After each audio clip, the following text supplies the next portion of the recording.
Allahu akbar, Allahu akbar, Allahu akbar, walillahil hamd. Saudara-saudara, kaum muslimin, muslimat, jamaah salat Idul Fitri rahimakumullah.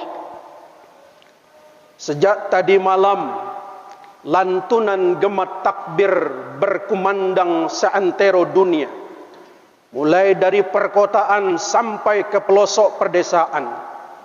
Semua ini menandakan begitu besar Allah Subhanahu wa taala dan begitu kerdilnya kita di hadapan Allah Subhanahu wa taala. Gema takbir yang dikumandangkan kaum muslimin muslimat seantero dunia mengagungkan kebesaran Allah Subhanahu wa taala. Disunnahkan kita melaksanakan dan melantunkan gema takbir di malam sampai pada hari raya itu. Zayyinu a'yadakum bit takbir wat tahmid wat tahlil. Hiasilah hari rayamu itu dengan gema takbir, tahmid dan tahlil.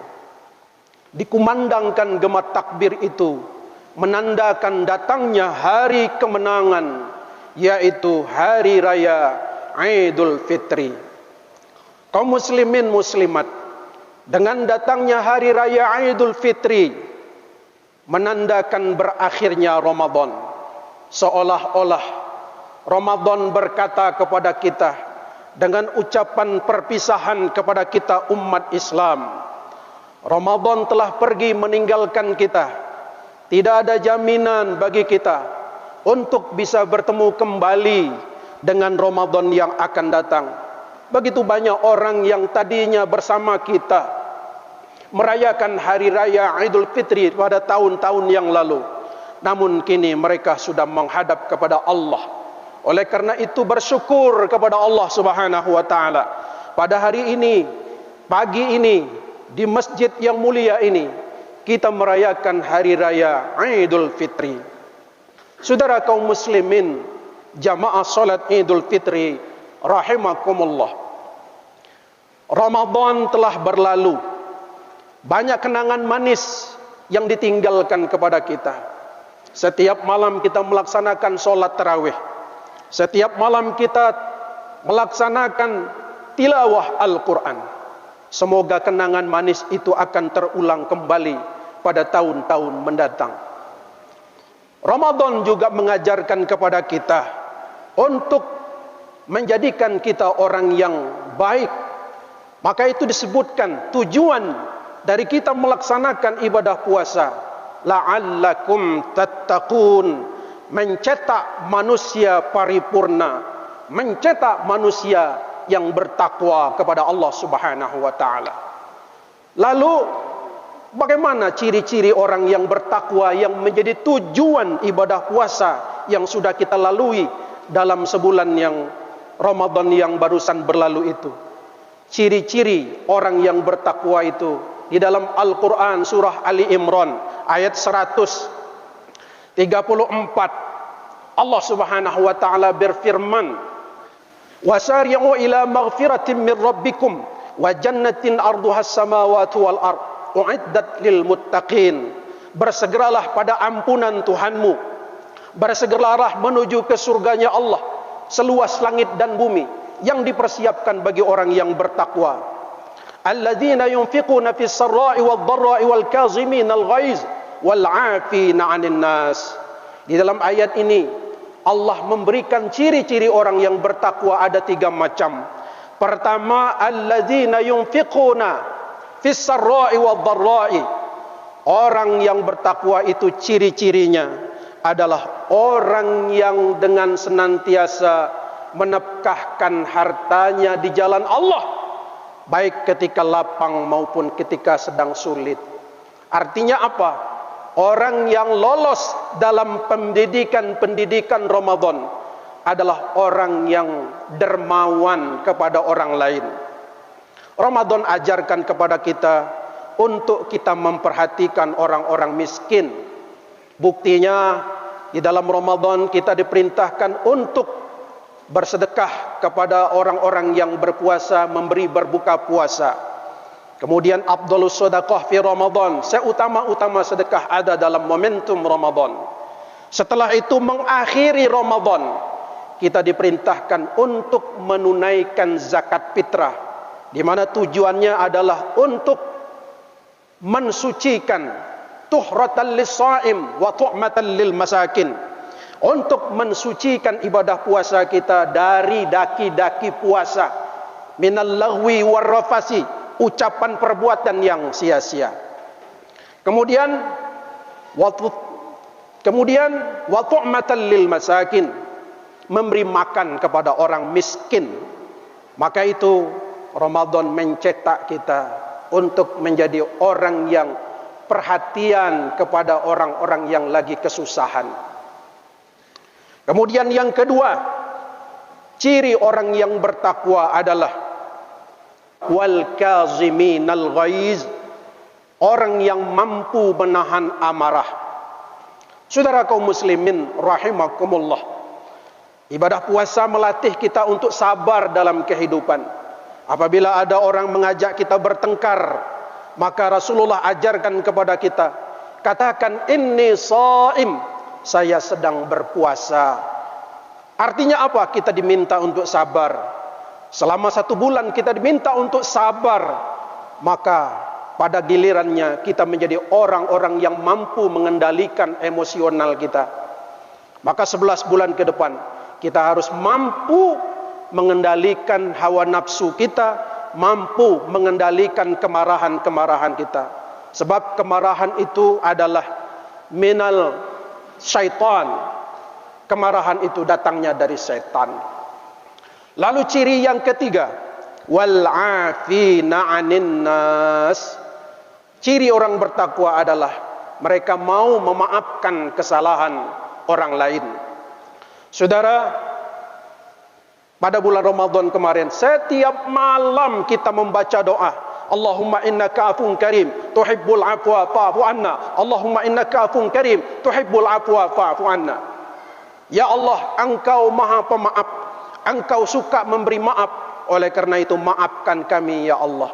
Itu setiap solat tarawih kita baca, sehingga pada gilirannya ini menjadikan kita orang-orang yang rendah hati, mudah minta maaf.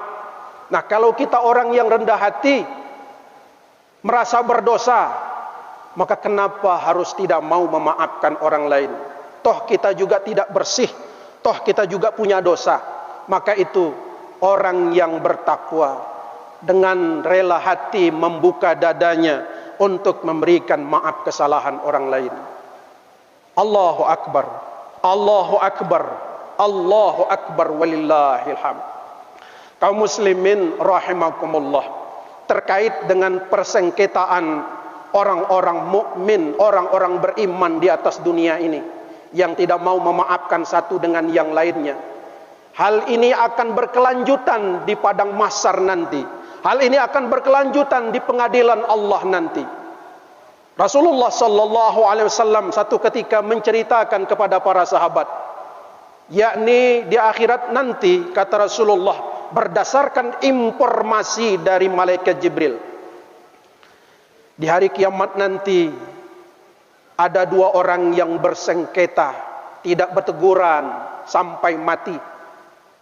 Lalu mereka menghadap Allah minta diadili. 2 orang laki-laki ini tertunduk di hadapan Allah Subhanahu wa ta'ala.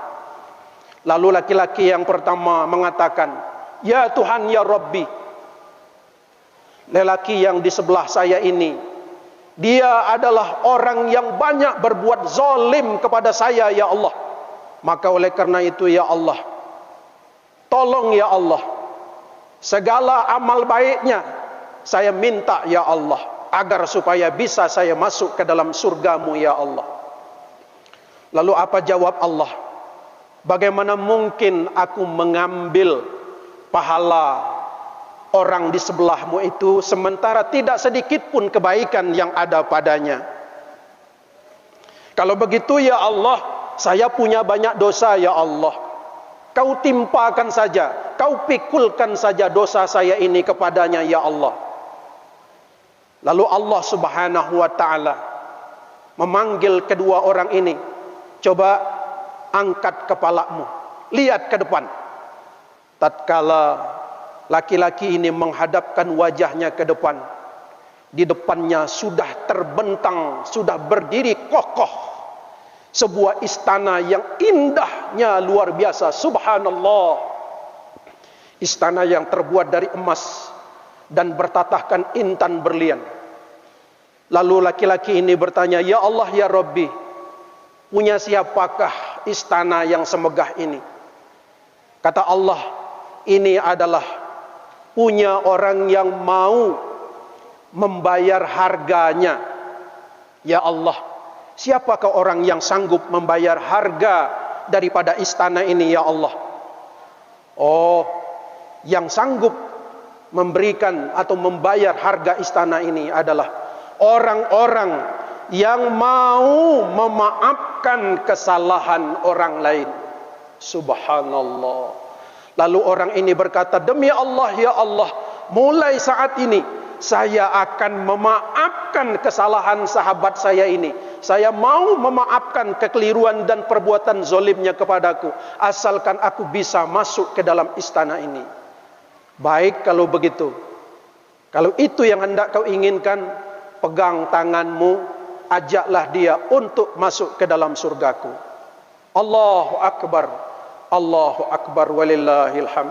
Dari kisah singkat ini menandakan kepada kita bahwa betapa pentingnya afina anin nas, memberi maaf kepada orang lain yang sudah melakukan kesalahan kepada kita. Kita harus berjiwa besar. Itulah yang diajarkan oleh baginda Rasulullah sallallahu alaihi wasallam. Allahu Akbar, Allahu Akbar, walillahil hamd. Kaum muslimin rahimakumullah, Ramadan telah berlalu. Sekarang kita berhari raya Idul Fitri.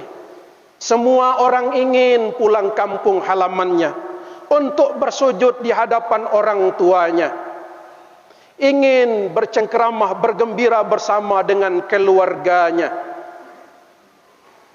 Namun apa daya, karena situasi dan kondisi non jauh di sana, ada begitu banyak orang yang tidak bisa pulang kampung karena kondisi mereka hanya terisak menangis. Rasanya tidak tertahankan, betapa sedihnya berpisah dari orang-orang yang tercinta. Ada suami yang tidak bisa pulang ke kampung halamannya. Ada seorang anak yang tidak bisa pulang menghadap keluarganya karena COVID-19 yang selalu mengancam. Kalaupun bisa pulang kampung, tetapi orang-orang yang dicintai, ayah, ibu, yang tadinya tangannya bisa kita genggam, yang tadinya tangannya bisa kita cium, yang tadinya kita meminta maaf kepadanya, namun sekarang lebaran tahun ini, ayah kita, ibunda kita sudah tiada, sudah mendahului kita semua. Saudara kaum muslimin, begitu banyak para istri yang ditinggal oleh suami, begitu banyak anak yang ditinggal oleh ayahnya, meninggal menghadap Allah Subhanahu wa taala. Tangan yang mereka selama ini genggam sekarang sudah tidak lagi dapat digenggam. Suara yang selama ini dapat didengar nasihat-nasihatnya, namun kini tidak dapat lagi didengar. Berhari raya dalam keadaan kesedihan. Masih terbayang dalam ingatan kita tatkala kita lebaran bersama, ketika kita masih kecil, dimandikannya kita, disisirnya rambut kita, dipasangkannya baju kita, diberikannya minyak wangi, kemudian diajaknya kita berhari raya bersama ke masjid, diciumnya pipi kita. Alangkah indahnya saat itu. Namun kini semua hanya tinggal kenangan. Mereka sudah kembali kepada Allah Subhanahu wa taala. Oleh karena itu, kenang-kenanglah kebaikan ayah dan ibu kita. Karena beliaulah yang sudah membesarkan kita. Beliaulah yang sudah menjadikan kita orang sukses seperti sekarang ini. Jika punya waktu, kembalilah Jika punya waktu, menghadaplah ke kuburannya, menghadaplah ke pusaranya, minta ampun dan minta maaflah, dan doakan selalu agar ayah dan ibunda kita yang sudah menghadap Allah Subhanahu wa taala kiranya diampuni segala dosa-dosanya. Para kaum muslimin, Allahu akbar walillahil hamd. Sekarang marilah kita rayakan hari kemenangan ini. Tetapi jangan sampai kita melupakan tugas dan kewajiban kita. Tunaikan solat, keluarkan zakat, tinggalkan kemaksiatan. Berdoalah selalu agar Allah memberikan pertolongan kepada kita. Amin ya rabbal alamin. Barakallahu li wa lakum fil Qur'anil azim. Wa nafa'ani wa iyyakum bima fihi minal ayati wa zikril hakim. Wa taqabbala minni wa minkum tilawatahu. Innahu huwal ghafurur rahim.